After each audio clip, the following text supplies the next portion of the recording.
মমতা বন্দ্যোপাধ্যায়ের আগে দিল্লিতে পৌঁছে গেলেন শুভেন্দু অধিকারী। পৌঁছলেন লোকসভায়, দেখা করবেন কেন্দ্রীয় স্বরাষ্ট্রমন্ত্রী অমিত শাহর সঙ্গে, এমনটাই খবর সূত্রে। লোকসভা ভোটের রণকৌশল নিয়ে অমিত শাহর সঙ্গে আলোচনা করতে পারেন রাজ্যের বিরোধী দলনেতা, এমনটাই খবর সূত্রে। আগামীকাল মুখ্যমন্ত্রী মমতা বন্দ্যোপাধ্যায় তাঁর কর্মসূচি রয়েছে। আজ সন্ধ্যায় তিনি দিল্লি যাবেন, আর তার আগেই দিল্লিতে পৌঁছে গেলেন রাজ্যের বিরোধী দলনেতা। এবং সূত্র মারফত যে খবর পাওয়া যাচ্ছে, তিনি আজ কেন্দ্রীয় স্বরাষ্ট্রমন্ত্রী অমিত শাহর সঙ্গে দেখা করবেন। লোকসভা ভোটের রণকৌশল নিয়ে অমিত শাহর সঙ্গে আলোচনাও করতে পারেন রাজ্যের বিরোধী দলনেতা, খবর সূত্রে। আর শুভেন্দু অধিকারী যখন লোকসভায় পৌঁছন সেই মুহূর্তের ছবি আপনাদের সামনে রেখেছি।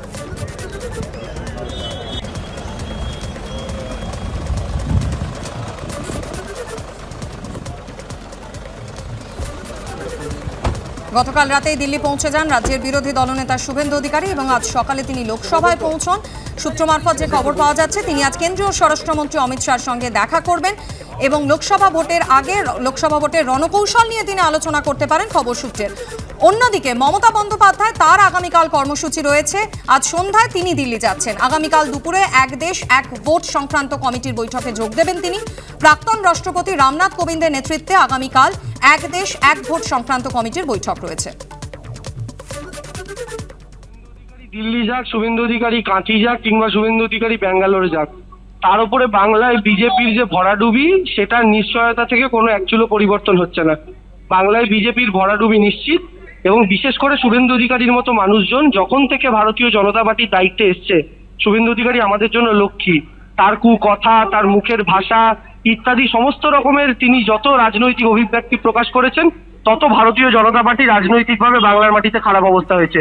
তিনি যাচ্ছেন দিল্লি, তিনি যান, তাকে শুভেচ্ছা রইল। মমতা বন্দ্যোপাধ্যায় গেছেন, সেই মুহূর্তেই কেন যাইতে হচ্ছে আমরা জানি না। আগামীকাল দুপুরে বৈঠক রয়েছে, আজই কেন দিল্লি যাচ্ছেন মুখ্যমন্ত্রী, এই প্রশ্ন তুলেছেন রাজ্য বিজেপি সভাপতি সুকান্ত মজুমদার।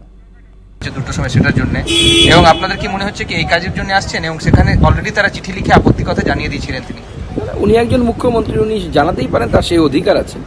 অন্যান্য মুখ্যমন্ত্রীরা তাদের মতামত জানাবেন, উনি না বলবেন, হেমন্ত দা হ্যাঁ বলবেন, তো উনি ওনারটা নালান ভয়েড হয়ে গেল, তো আউট হয়ে গেলেন।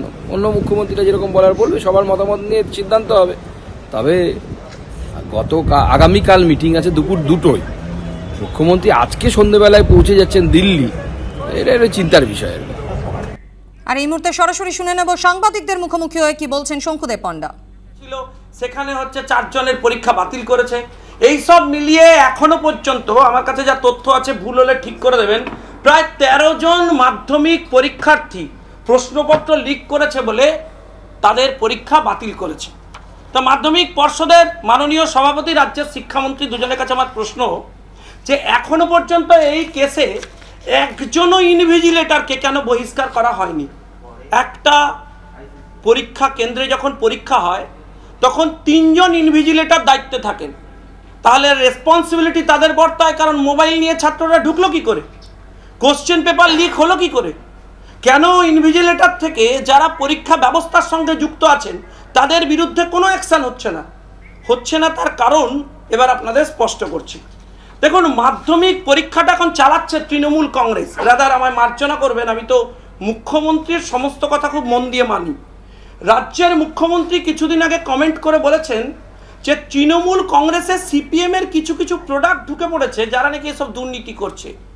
তো 2011-র আগে তিনি লড়াই করছিলেন, তিনি আক্রান্ত হয়েছিলেন, যিনি করেছিলেন তার নাম ঋতব্রত বন্দ্যোপাধ্যায়। তিনি এখন তৃণমূলের সম্পদ ট্রেড ইউনিয়ন করছেন। আমি প্রথম তার একটা অফিসিয়াল অ্যাপয়েন্টমেন্ট লেটার থেকে গল্পটা শুরু করতে চাই। মাধ্যমিক পরীক্ষা ব্যবস্থায় একজন অন্যতম লোক, যার নামটা তো আগে বলতে হবে, ইনি হচ্ছেন আরেক ভাইপো। ইনি হচ্ছেন মধ্যশিক্ষা পর্ষদের ভাইপো, ওনার নাম শুভ্র ব্যানার্জি। উনি জয়েন্ট সেক্রেটারি পোস্টে রয়েছেন তৃণমূল কংগ্রেসের ট্রেড ইউনিয়নে। ওখানে here is the appointment letter Ritabrata. আর এই হচ্ছে শুভ্রবাবুর অফিসিয়াল পোস্টের চিঠি। এই যে কোথায় গেল, হ্যাঁ, এই পোস্টে আপনারা দেখতে পাবেন যে শুভ্রবাবু রয়েছেন। আর এই হচ্ছে ঋতব্রতর অ্যাপয়েন্টমেন্ট লেটার। হলো, এবার হঠাৎ আমি সবাইকে ছেড়ে দিয়ে একে ধরলাম কেন? আপনারা বলবেন যে ভারতীয় জনতা পার্টি করি, কোনো কাজ নেই, সকালবেলা প্রথম থেকেই টার্গেট হচ্ছে সব ছেড়ে দিয়ে তৃণমূল কংগ্রেসকে। মাধ্যমিক পরীক্ষা বলতে বসে হঠাৎ তৃণমূলের গুণগান কেন করছি? দেখুন, মাধ্যমিক পরীক্ষা যখন হয় তখন তার একটা কনফিডেন্সিয়াল সেকশন থাকে। সেই কনফিডেন্সিয়াল সেকশনের পুরো দায়িত্ব মিনিমাম জয়েন্ট সেক্রেটারি লেভেল বা এই ধরনের অফিসারের হাতে থাকে। আমি আপনাদের কনফিডেন্সিয়াল ডকুমেন্টটি দেখাচ্ছি, ভালো করে দেখুন, কপি সার্ভ করে দেবো সবাইকে। এখানে শুভ্রবাবুকে মাধ্যমিক পরীক্ষার কনফিডেন্সিয়াল সেকশনের দায়িত্ব দেওয়া হয়েছে, যিনি একজন অ্যাসিস্ট্যান্ট অফিসার ছাড়া, অফিসারও নন, অ্যাসিস্ট্যান্ট ক্লার্ক ছাড়া কিছু নন।